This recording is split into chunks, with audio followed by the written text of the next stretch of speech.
बिस्मिल्लाहिर्रहमानिर्रहीम। अस्सलाम वालेकुम व्यूअर्स। आज मैं आप लोगों के साथ आलू बुखारे की चटनी की रेसिपी शेयर करूंगी। वैसे ये आलू बुखारा नहीं है, ये आलूचा है जो कि आलू बुखारे की तरह का ही होता है। आप आलू बुखारा भी ले सकते हैं, आलूचा हो तो वो भी ले सकते हैं। सबसे पहले इसे धो लेना है। धोने के बाद इसको पील ऑफ करेंगे और चैनल पे नए हैं तो काइंडली मेरे चैनल को सब्सक्राइब कर दें। वीडियो अच्छी लगे तो लाइक कीजिएगा। जो लोग मुझे फेसबुक से देख रहे हैं वो भी मेरे पेज को फॉलो कर लीजिएगा। ये देखिए सारे साफ़ हो चुके हैं, छिलके सबके उतर चुके हैं। अब हमने इनको बॉयल करना है। आलू बुखारे की तासीर ठंडी होती है तो ये गर्मियों में बहुत ही अच्छा है और इसका शरबत भी बना सकते हैं आप इसी तरीके से। तो वो मैं अलग से वीडियो उसकी बनाऊँगी। ये मैं आपको आलू बुखारे की चटनी की फ़िलहाल रेसिपी दे रही हूँ।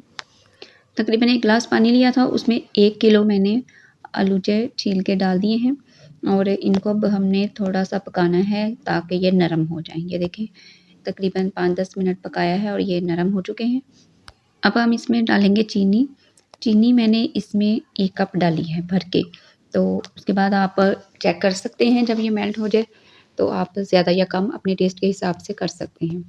और साथ ही मैंने 2 चम्मच सिरका के डाल दिए हैं। सिरके से एक तो फ्लेवर इन्हेंस होगा और दूसरा लंबे अरसे तक चलेगी। 1 महीने के लिए फ्रिज में रख लें, ये ख़राब नहीं होगी। अब इसमें चारों मग्स डाल देने हैं और बस ये रेडी है। आप चाहें तो इसमें थोड़ा-सा फूड कलर भी ऐड कर सकते हैं, लेकिन मैंने नहीं किया। बस आलू बुखारे की चटनी तैयार हो चुकी है। अब इसको ठंडा करें और एंजॉय करें और दुआओं में याद रखिएगा। अपना बहुत सारा ख्याल रखिएगा। अल्लाह हाफ़िज़।